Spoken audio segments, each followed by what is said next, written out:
Boomer Sooner. Ball's out, rolling around on the turf. Sooners recover. Looks right, wants to throw, does. It's intercepted. Intercepted. He's under pressure. He lobs in zone. Touchdown. This is the Riverwind Casino Coach's Corner on the Sooner Sports Network from Learfield. Presented by Riverwind Casino. Good times, great rewards. Also brought to you by Dos Equis, official import beer of OU Athletics. Go for Dos. Enjoy Dos Equis responsibly. And by Walden Cleaners. Walden Cleaners and Laundry, where the difference is quality. This is the Riverwind Casino Coach's Corner. Here are your hosts, Chris Plank and Gabe Ikerd. And this week, we're recapping the win over Temple and previewing Houston. That's Gabe. I'm Plank. He is Miguel Chavis. I had 71 tackles in 47 games as a star defensive tackle at Clemson. Great dad, great husband. Thanks, man. Great start, man. Congrats on the win over at Temple. Appreciate it. Thanks for having me. How'd you feel looking back? I mean, it's wild. We do this show. Last year, we would tape it on Monday, so the instant reaction was there. This week, kind of live. We're doing it on Thursdays, on the day that it airs. And you've put that game very much in the rear view. But kind of take us back a little bit. How'd you feel about the way your line performed? I thought they played well. You know, I think improvement was a word of that we focused on as a staff, especially as a defensive staff, as we started for this season in January with our guys. Man, let's get better. We're trying to get better every day. And so, you know, in our first year, we were atrocious. Second year, we got way better, but still not good enough. You know, I think we were 75th in our first year in points per drive allowed, and in our second year we were 30th nationally in points per drive allowed. I think that's a better metric of looking at the success of a defense. Some conferences throw the ball more than others. Some conferences will do more tempo than others. So look at points per drive, and that's good, you know, but that's not our standard. So looking back, it was a great first outing. I think for all the see how many guys played. I think we played like 90 guys, somewhere close to it. And we've tried to get better in our roster, you know, every year since we started. And so the guys that have been here have been getting developed.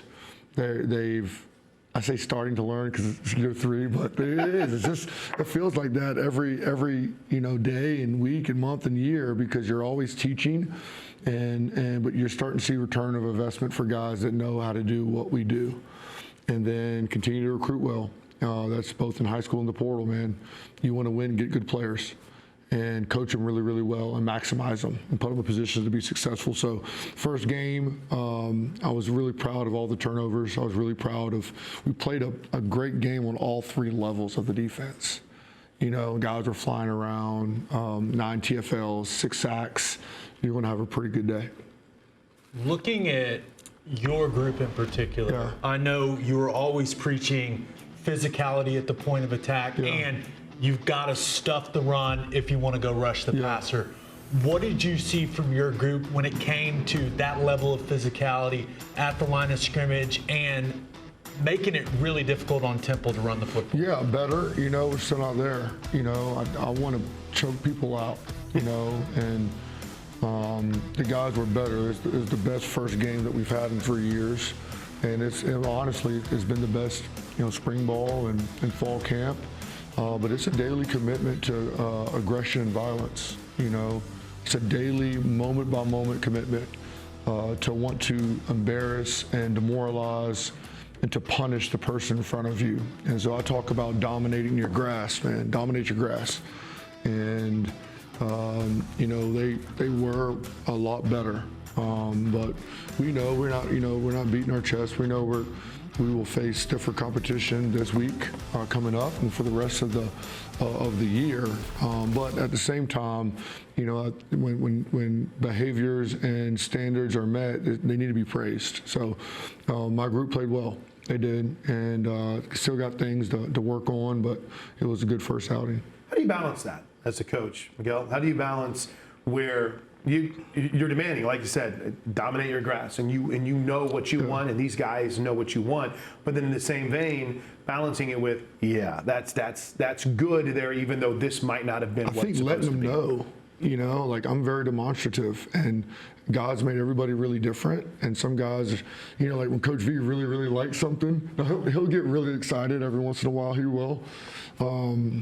But when he really likes something, and sometimes he'll just go, and that's like me screaming and beating my chest. That's like, I see that as a coach. I'm like, man, you just killed that. You love that. Good job. And other times he's freaking, almost manic, just amazing excitement. And so I think, if we're going to, for us, we try to discipline our guys. We try to coach them really hard. If I can say anything about this staff and this team, the staff coaches really hard. The strength coach trains it, and the strength staff trains them very hard. And so the team has gotten really hard. They've gotten calloused up and thick-skinned. And so I think, the balance is when your guy does well, and Ethan Downs we've been working, lots of things in the offseason, but one of them is turnover circuits. And attacking and peppering the football, attack the football, tackle the football, and attack it. It's all about the ball. Well, he freaking goes out there and plays fast, and they don't see him play with amazing uncommon effort and freaking gets a forced fumble. Man, I'm going crazy for that.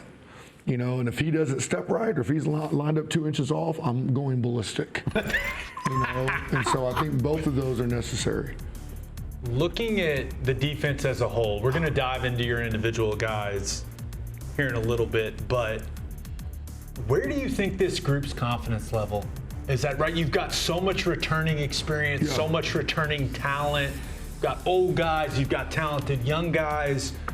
Where do you think this group is at looking at this defense from a confidence standpoint? Yeah, I think, that's real. Keeping it 100 when you're older and you return guys, and like I talked about, opening up guys, coming back for the third time, having 3 years with us. There's some natural confidence there, but we really do focus on letting your preparation be your separation. Your confidence comes from the work. We've got a great name at Oklahoma. There's been a lot of amazing coaches and players and fans that have given us a great name. We've inherited that. All right, so what will that name be? You create and uphold and sustain and raise that name. And so your confidence comes from your preparation. You should be confident because you were messing with Schmitty in the summertime. You should be confident because of how we do Indy. You should be confident because of how you meet, because of how you study off the field. So, there's some natural confidence that just keeping it real, no coach talk. Like it'll come from, being older and returning people. But our guys' confidence, I want our guys on Saturday, when they go into that freaking stadium, to be the most confident, talking about everybody for the Oklahoma team, but especially the defense, to be so confident because of the work. It doesn't matter about who you're playing. And that's what our message was to them last week, man. I don't care if it's freaking Temple or Texas. The standard is the standard. This is all about Oklahoma. Feels like this team has embraced that. Yeah. Don't you get the sense that, like Gabe said, we'll get into the individuals, but just one final question as a general. It feels like in year 3, we had Todd Bates in here last week, but it really feels like this team has embraced that. Yeah, they have, and I think Coach V, it starts with Coach V. He wears a lot of hats, but the main one of the things I'm most thankful for is he keeps that thermostat where we all need it every day. And there isn't anything that's too small. There isn't anything that's too big of a deal. And so if it all matters, man, and so that's why, I talked about Ethan being 2 inches off of his alignment, and I'm going ballistic, and his eyes in the wrong place. Well, it might just be a Tuesday practice or a Wednesday practice, but, the game's coming, and it matters then. And so I think we have really good leadership on our team amongst the players, and that's one of the things I'm really excited about.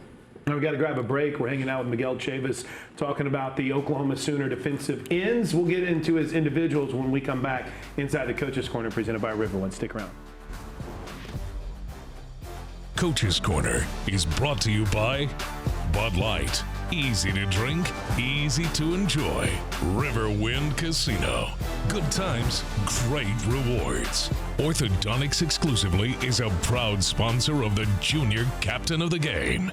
Junior Captain is the ultimate fan experience for children 6 to 12. Bob Moore Ford is proud to honor service members through the Patriot of the Game, Chick-fil-A. Download the Chick-fil-A app and order your favorites ahead of time. From Toby in Piedmont. He wants to know on the Jaden Hardy interception in the fourth quarter. Taylor Wine just ran around hitting everybody he could find after the pick. He got 2 personal fouls on that. Did you light him up or did you high five him afterwards? So it was when we have a hit tape on a Monday after a win. We have a kind of a highlight tape that the video guys and all the fun stuff that they can do. And one of them was I think it was Bart Simpson. You all know, remember the Simpsons? Well, he's got a shotgun, and he's waiting at the door for his kid to come back. And Martha, the wife, is like, "Honey, calm down, calm down. I'm just going to talk to him. He's holding a shotgun." And so it's and so on the picture is Coach Chavis. He's holding the shotgun, or on the head is Coach Chavis's face.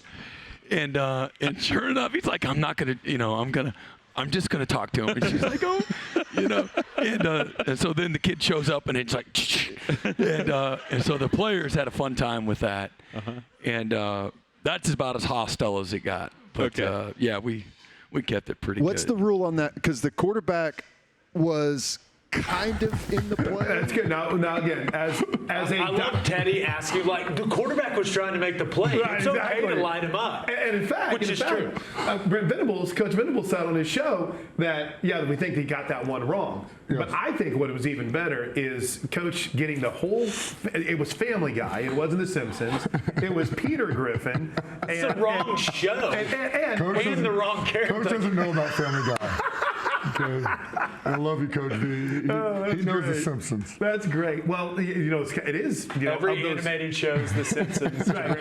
Yeah, exactly. That was great. But, we talked a little bit when you came in about Taylor Wine and some of those young guys. He's 90 total players got to play. Taylor making his 2024 debut. What did you think about some of those young guys? No, we're excited, man. And it's a compliment to Coach V and to our recruiting staff and to all the Oklahoma Village, man, to all the fans, to all the donors, to our social media team. It all goes together.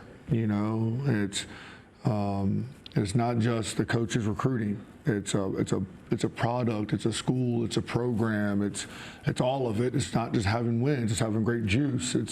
Recruiting is the lifeblood of our program. Okay, I don't care how good Jeff Gordon is as a NASCAR driver. You put him in a Miata and you put me in a Viper, I'm gonna smoke his butt. Okay, all right, straight up. And so, yes, you want to have a good driver, but you want to have a big engine, and you want to win games, have good players, and then develop those players and coach them up to know what to do and put them in positions to be successful, and then have good culture and have good, love unites it and glues us all together. And so, we're excited about the team that we have. We're also excited about the young guys on the team. It was so good seeing our Mason Thomas out there for the opener, healthy. Yeah. What'd you see from him in the debut? Just being very active. Just being who he's been and still improving. And but man, he was. He had a fall camp last year that was really impressive. He had a really amazing fall camp this year, but this was a guy that was just kind of plagued with injuries last year. No fault of his own, tough kid, and but just active. Had like 3 tackles, 2 assists, being physical, spilling and cheeking right there. Had a TFL on a little 5-man blitz. Him and Ethan getting in there for the sack. We use him in a multiplicity of ways. We can drop him, we can rush him. We can spy him. He stops to run. For a guy that's, there's some defensive ends that are 270 pounds. That's not him. But, man, he is so physical, and he plays with such great leverage and explosiveness. And so really excited about him. He knows he got his improvement list from Coach Chave after the game. And and my guys get that every day. But this is a group that cares. I'm talking about my guys and the whole team, but my guys, man, they watch a lot of tape. They are very, very highly invested. And so, not just mandatory times when we watch in segment meetings, but he's always hitting me up. He's got his iPad at home and watching and studying, trying to get better. A lot of people love PJ Adebawore because of the potential and what they see. What's next in his development, Coach? Yeah, just growth, continue to grow and continue to believe in himself. And he's gaining weight. He was 260 preseason, and then he got a little bit banged up at the end of fall camp where, we in game one could not use him as much as we had to, if that makes sense. And so just trying to be smart with that, and put him in positions to be successful. But man, love PJ. He loves it. Just seeing him grow and get more confident and realize, when he first got to Oklahoma, I think he was the 7-foot 8th grader that didn't dunk. It's like, dude, just turn your wrist over and dunk the basketball. And so to see him grow up and to see him continue to learn how to be more physical and be a total football player, not just a guy that rushes off the edge. This is, I love sacks and I love TFLs and I love all that stuff. But man, we have to play sound defense. Okay, and there's a sack metric, and there's a pressure metric, and then there's a points per possession metric, and a yards per rush metric, and a yards per play metric, and then the most important metric, a win or a loss. And so I try to keep a really great balance of putting guys in perspective to be successful and using wisdom on how to do that.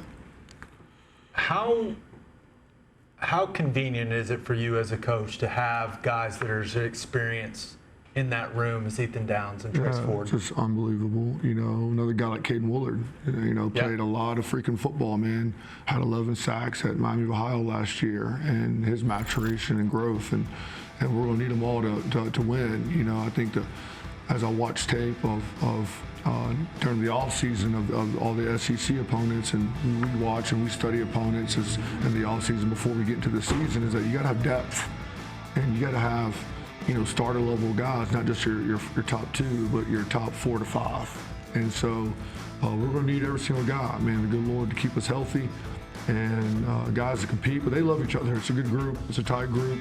They like competing, and they know, even for like Ethan, he knew coming into this year, he was, all Big 12 second team twice, and he's got a great name here. That's good, and he's earned that. But he had to go win the job. Nothing is given to nobody. And so to see his leadership maturation, and I tried to help him and just pull him aside and say, hey, look, I don't like where this is at right now. I'm going to step aside. I'm going to let you say something. You get him right. And to see him do that and to grow into that has been amazing. Houston this weekend, what have you seen from the Cougars? Yeah, man. So, just got a great head coach, and Coach Fritz. He's been around, I think he's in his 32nd year of coaching football.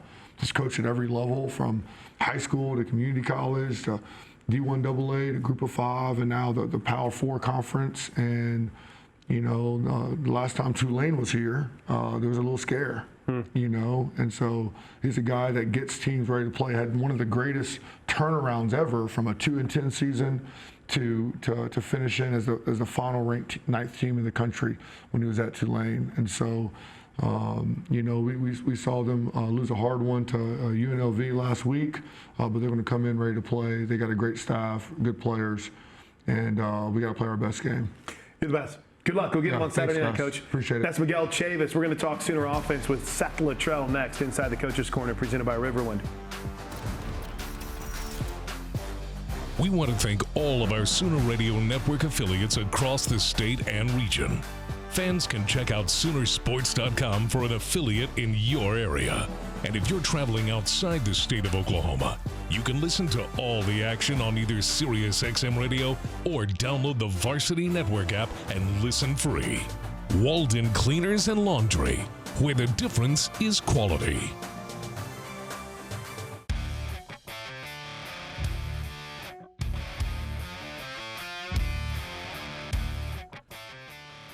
We'll go back inside the Coach's Corner, presented by Riverwind. That's Gabe Eichert. I'm Chris Plank. He is Seth Luttrell, Sooner offensive coordinator, OU legend, national champion, Muskogee? Teddy claims Fort Gibson. We claim Muskogee, right? Muskogee, absolutely. Rougher Nation unite. First game back in Norman as the offensive coordinator. You've been here for a couple years. How did it feel being up in the booth calling the plays, having that perspective last week? It was awesome, being back home. Obviously, it's been a lot of fun, being around friends and families and former alumni. So just getting back in this area has been awesome for my family and I. They're really enjoying it, getting settled in. Yeah, it was. It was fun to be back on game day and up there calling plays, but it was a lot of fun. We have a lot of work to do, and wanted obviously made some nice plays early. Thought our tempo started off great. Thought we started fast, which is awesome, but kind of sputtered there a little bit, kind of throughout the game. A lot of things that we need to clean up this week, and ready to get back after it. For you, it's been a while since you've called plays, right? You were a head coach for so long. Were you nervous at all? Were there like any butterflies? Were you like, I think I remember how to do this? Like, how was all of that for you, handling all that? There's always butterflies, anything you do, right? And anything you're passionate about and love, there's always butterflies, pregame, whether that's in sports as a player, it was always like that, or as a coach, it's always like that. So there's always that feeling, which is a good thing. But once the game starts, it's all the business. It's like the first kickoff when I was a player. You'd run down, you're nervous for, but once that kickoff hit off, it's you don't even hear the crowd, and that's kind of is. With work, you're up there calling plays, and once the game starts, you settle in. Now you're just doing your everyday job.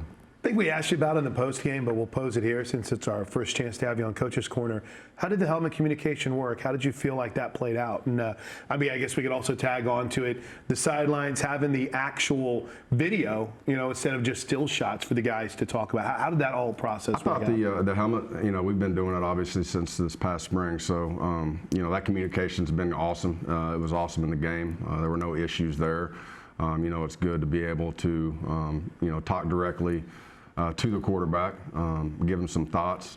It's also awesome that he can't talk back to you. So it's been great. Obviously the iPads on the sideline, I'll tell you what it does. It shows you, exactly kind of throughout the game, the different looks you're getting, and guys can't hide. You either did your job or not, and you're able to make adjustments. You're able to give a clear picture to the players, kind of what they're doing and what our thoughts behind it, and it's easier to make adjustments. Teddy and I on the radio broadcast were saying that the iPads, being able to watch the film, is the worst possible thing for a player. Players can't hide. You can't even lie anymore. And sometimes in years past, it never fails. Maybe you're in a good call and a player makes mistakes, which that's going to happen. And then sometimes you'll go away from that call not knowing exactly what went down. And so, I think it's, affirmation on whether it's a good call or not so good of a call. Sometimes, you're getting things that you didn't prep for, and they're showing you different looks that maybe they haven't shown in the past. And so everybody's going to, continue to evolve and grow. And, sometimes they're not great calls, and so you don't need to call it again. So it on both fronts, it's good. So as the OC, you've got a co-OC in Joe Jon Finley. How did that relationship conversation you guys had worked on, obviously, all spring and leading into that, how'd that play out on game day? Oh, it's awesome. Joe's a phenomenal coach. Obviously, our offensive staff as a whole, they're phenomenal. And great group of men, work extremely hard, very, very smart, and it's communication's been there obviously since last spring, and then obviously getting the jump going in the bowl game, was awesome, and so that part of it's been great. You had an entire spring, an entire training camp to develop the chemistry and relationship with Jackson Arnold. What did you see from him in his first outing? I thought Jackson was solid, throughout the game. I thought he was poised, made good decisions for the most part, and managed the game very well. Obviously there's some things that as a quarterback, as a coach, as a player, you're always going to want back. There's things that we can always grow and improve on weekly. But I thought, first game starter, home game, I thought he was really poised and did a good job. Seems very smooth for a kid that was just making his first start at home. again, you've long watched this game. You're on to Houston and the rest of the season. But was there maybe a couple things in particular where you were like, hey, that's something we can do better? Was there, I hate to focus on the negatives, Coach, but was there something that you saw where it's like, okay, we can be better here for Jackson? Well, I think the biggest thing is just, we had some mental bust errors, on a couple plays that really hurt us and stopped drives. There's a couple drives in the middle to where we got started fast. Everybody was locked in, and I felt like, went down and had 2 really good drives, put 14 points up on the board, and then, we sputtered a little bit. We got into too many long yardage situations because of some of the, bust that we had, around. Or if we're taking shots, we need to make those shots downfield work, and we need to make those plays down the field. And, I think, but again, those are some of the plays we would like back, some of the stuff we've had to really work and focus in on this week. First game jitters at times, you just got to lock in and trust your job and trust your coaching, and what you've done all week is going to be good enough to help us win the football game. I was just going to follow up on that too real quick. He's a true dual threat quarterback. I mean, the kid's a weapon with his legs, isn't he? Yeah, he is. He's a big physical kid, athletic, and obviously has the speed to run. And so, it's always good to be able to utilize that in some of the quarterback run game, add an extra hat when need be. Obviously, it's not something that we're looking to do 15, 20 times a game. Probably did a little bit more than we needed to. Especially in game 1, but it was good to, for him to go out there and be able to work some of those runs in a live experience. Quarterbacks, they don't get hit from spring ball all the way through a lot of times to the first game, and so it's always good to go out there and knock the cobwebs off and mix it up a little bit. And our guys, as an offense, our guys got to know that when we need him to in those situations to be a physical player, and he's got to be able to do that and sell out for his teammates as well. How did you feel about the way that he finished some of those runs? You're a former fullback. You're Mr. Tough Guy. Everyone knows how you're wired, Coach. But where's that fine line between, hey, we need you to get down, and hey, go get it when we need you to go get it? Yeah, there are some, I thought, one of the first short yardage, where it's true inside zone to where he's, right down the middle of the pipe of the defense. I thought the first run was exceptional, kept his eyes up, great pad level, ran through trash, and was a really physical run. Obviously, we had one more coming back, to where, I think got a little antsy, saw what he did the first time and felt like it was going to be exactly the same, and wanted that one back, missed a cut, missed a big opportunity to not only a first down, but possibly close to a touchdown. And so, but that's why we do it. That's why early in the season we're going to, do different things. And again, knocking the cobwebs off and making sure that, in those situations that when we got to sell out for our teammates, we're going to make it happen. We get you ready for Houston. We'll talk a little bit about the offense in general. Some young running backs have shined, and boy, Deion Burks is special. We'll talk about it with Seth Luttrell as we're inside the Coach's Corner, presented by Riverwind. OU's 2024 football games are available on Éxitos 96.5 FM in Oklahoma City and 101.5 FM El Patron in Tulsa, as well as on those stations' websites. Each OU Spanish broadcast will feature a 30-minute pregame show and a 15-minute postgame show. The Sooner Sports Podcast is your all-access audio pass to Sooner Sports. Listen as Toby Rowland and Chris Plank talk all things Sooners. New episodes drop every day. Log on to Soonersports.com/podcast or search Sooner Sports Podcast in your favorite podcast provider. Presented by Allstate and Riverwind Casino.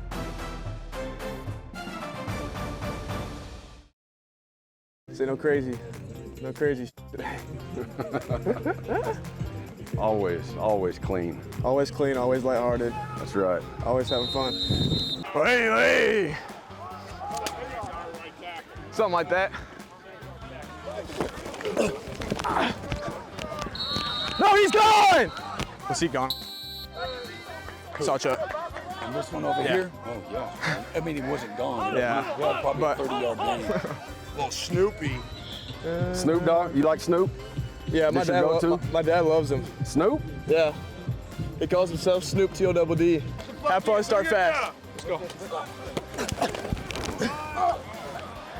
Yeah, Chuck! Yeah, Chuck!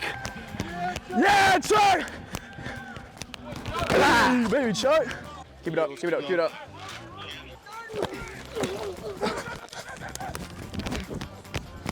First down, come on, get the first down. I'm already sweating my eyes. You ain't Schmitty built. Hey, whatever. Or just keep working. You are pushing that pile.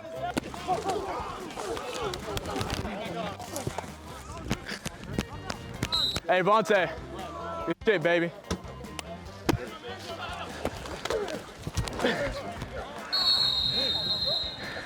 Touchdown! Yeah! Let's go, man. Yeah! You should be. Oh, that's what I like right there, baby. That's what I'm talking about, baby. Keep being vocal. Yeah, we're doing good because you're being vocal. You're being loud. Yeah, Juan. That's my biggest thing is just, especially this spring and the summer, was just like putting bad plays are gonna happen. They've happened today. Just putting it behind me and just moving on, just being confident in my play. I got that.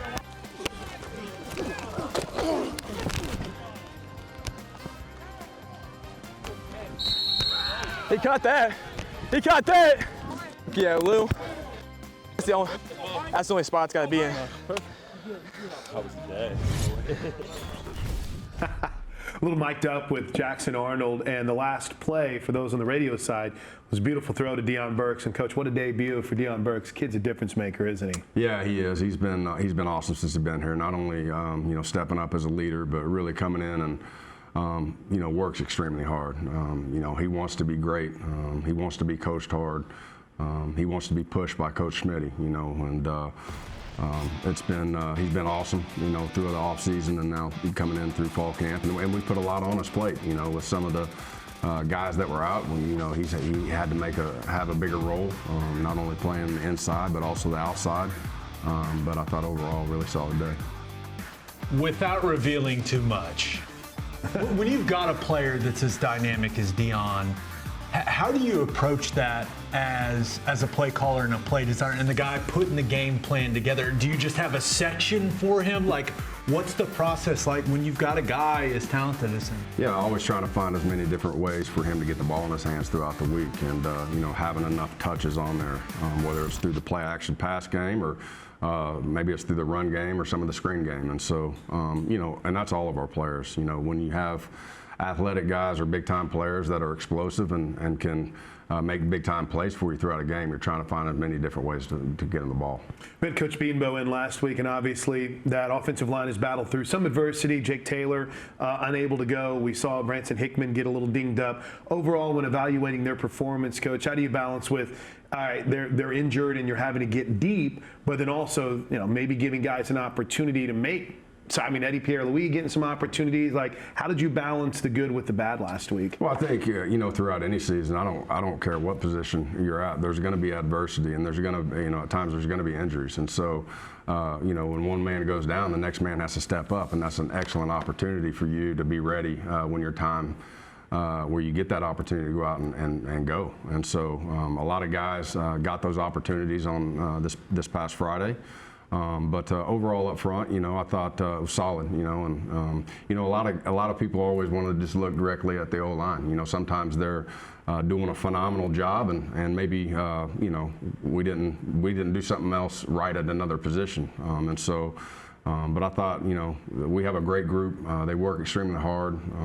Coach Beanbo's best O-line in the country, best O-line coach in the country, without a doubt, and. I'm really excited about, what we got moving forward. Looking at the run game against Temple, you guys did not do a whole lot from a scheme standpoint, but how'd you feel about your backs? A lot of guys got carries, a lot of guys got touches. How do you feel that you performed at the running back position? I thought solid. We wanted to get a lot of guys, a lot of different reps, touches, carries, especially some of those young guys, getting them in rhythm and, letting them get out there and have live game moments, which is invaluable. And so I thought overall solid. We were going to try to keep our game plan as simple as possible going into game one. And You know, and that's kind of, we kind of accomplished, you know, what we wanted to do going in, and rolling guys, getting a lot of different guys, you know, that game time experience. I think the word balance has been used a lot, so I want to dovetail off that. How do you balance maybe putting something on tape that lets the future opponents know, hey, that's in there, but then also in that same vein, staying somewhat vanilla, and whenever it's Tennessee and it's Texas, it's going to be a little different world. What's that balance like for you, and what you show and what you don't show? Well, it is a balance. You know, obviously there's some things you want to hold on to, that, you know, different packages maybe, or schemes that, you know, you have prepared for certain opponents or certain styles of defense. You know, but at the same time, you're always looking to find different ways to make sure, to me, balanced is, you know, spreading the ball around as many different positions as possible. It's not just balanced run pass. Sometimes it's balanced in a formation. You know, and really balance is, we got to be able to do, you know, we got to be able to be really good, whatever that situation needs to be done, whether it's run or pass. You know, if they're shutting down the run, we got to be well balanced in the passing game in order to get them out of it, or vice versa. And so, you know, a lot plays into it, but again, overall, you know, kind of accomplished what we wanted there. We had heard nothing but good things all spring, all training camp about Bauer Sharp. Goes out there, leads the team in receiving. Just what does that add to your offense when you've got a playmaker at tight end like that? Yeah, it certainly does. And not only with Bauer, you know, Jake Roberts has done an excellent job as well. You know, getting to be able to play out a little bit more 12 personnel game one was awesome to see. And made me so happy, Coach. Yeah, so happy. You know, getting those guys out there and, you know, being able to obviously be a physical group, you know, and a tough group that, you know, that we have to have throughout the season, but also guys that can go out and play in space and, you know, be able to be explosive in the pass game is important. And so he's done a great job, you know, getting here. It's a tough group. You know, I think, you know, they're great leaders. They're great, hard-working men that, you know, they're going to demand a lot out of their teammates, hold them accountable. And again, it's just game one for both those guys. In our stadium, and so they're only going to get better each and every week, and you know, there's obviously room for improvement from every single group, but really excited about you know, their mentality. Hey, real quick before I let you get out of here, Houston coming up this week, and not the start that they wanted. You've gone up against Willie Fritz in the past, a really good coach, and you know he's going to have them playing better than they were last week. There's no doubt. You know, I've been there. You know, kind of coming into a head coach for a new team, getting everybody on the same page. It's challenging, and so, but he's done an excellent job. Obviously, very well respected. Can't say enough great things about Coach Fritz. He always has his teams ready to play. They're always sound. They're always disciplined, and they're always physical. And so, there's no doubt. You know, they're going to be ready to get back on that field. You know, come this Saturday and get that taste out of their mouth from last week. And I know they're going to be very well prepared and ready to play. What do you think of the throwbacks we're wearing? Hey, I'm old school, man. I just like my crimson and cream, but I think it'll look really sharp. I'll let the guys get into all that stuff. I gotta imagine the players are excited. Sure. Look good, feel good, play good, right? That's right. That's right. That's right. Okay. And if they're excited, I'm excited. That's awesome. It'll be fun back in the Palace on Saturday night. Great stuff, Coach. Pumped to have you back. Seth Littrell. We'll put a wrap on this episode of Coach's Corner next, presented by Riverwind. And this segment has been brought to you by Community Coffee. Stick around.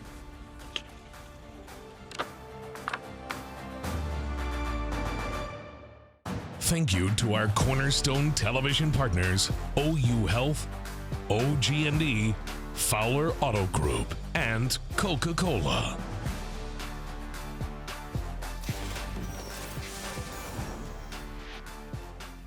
Final segment brought to you by Riverwind Casino, along with Gabe Eichert. I'm Chris Plank. Thanks to Seth Littrell and Miguel Chavis. How awesome was that? Fantastic. So excited for Seth Littrell being back as the offensive coordinator for Oklahoma. And it's an interesting challenge against Houston here on Saturday night because the Cougars did not open the season the way they wanted. They got smoked by UNLV. But Willie Fritz, as we've heard, a heck of a coach, man, in his first season at Houston. He's a heck of a football coach, but the roster is just not where you want it to be. They have so many new players, 65 or something like that. Right. New players, and they're just getting their systems established there at Houston. A lot of people have lost a lot of money betting against Willie Fritz football teams, okay? But this group, especially on the offensive side of the ball, is just, they're not where they want to be. Right. Houston's offensive line, to say they struggled mightily against UNLV would be a compliment. It was very, very rough up front, and they didn't give Donovan Smith much of a chance at all to make any plays at the quarterback position in their opener. I actually thought the Houston defense held up pretty well against a unique offensive attack from UNLV. Brendan Marion, the go-go offense. The go-go offense, they do some things that no other teams in college football do, and they gave up 20. UNLV, they had a pick six. Mm-hmm. So they gave up 20 on defense, and I think the strength of their team is along the defensive front and in the secondary. But, yeah, I expect Oklahoma to control this football games on both sides. Our scouting report is brought to you by Bob Moore Ford, who bring you the Patriot of the game. Now it's time for Eichert's Intel to put a wrap on this episode of the Coach's Corner. It's presented by Orthodontics exclusively. Gabe, how did the Sooners pull this one out Saturday night? Just play clean. You're going to have a massive talent advantage. You're going to have a depth advantage. It's all about eliminating the small mistakes, the mental mistakes that you had in game one, right? Game one, those things happen. Mm-hmm. You're able to go watch the tape. You're able to make your corrections. Now, you're always going to make mistakes in a football game. There's a lot of variables, and it's moving fast. That happens. But you don't want to make the same mistakes that you made in week one. Right. So I think if you can limit some of those, especially the mental mistakes on the offensive side of the football, that you're going to be in great shape in this football game. I expect the defense to have another really, really strong performance in this game. So strong, in fact, I asked Mike Howe, OUSID, what the team sack record is in a game. I was going to bring that up. It is 9, by the way, 9. for those that are curious. If Houston decides to drop back and pass the football, I think they can get 10 with what that offensive line does, with what they put on tape in their opener. It's kind of wild. Houston doesn't have anyone on their team that was on that 2019 team that came here and played on a Sunday night. But the guys that played against Oklahoma with other teams had success. You got 3 Tulsa guys. They caught touchdown passes. It's wild, man. It's going to be a fun one on Saturday night. We know the Palace will be rocking. Thanks to Miguel Chavis. Thanks to Seth Luttrell. As always, for Gabe Eichert, I'm Chris Plank. You all have a great countdown to kickoff and Boomer Sooner, everybody. We'll see you next week. This has been the Riverwind Casino Coach's Corner, presented by Riverwind Casino. Good times, great rewards. The preceding has been a Learfield presentation on the Sooner Sports Network.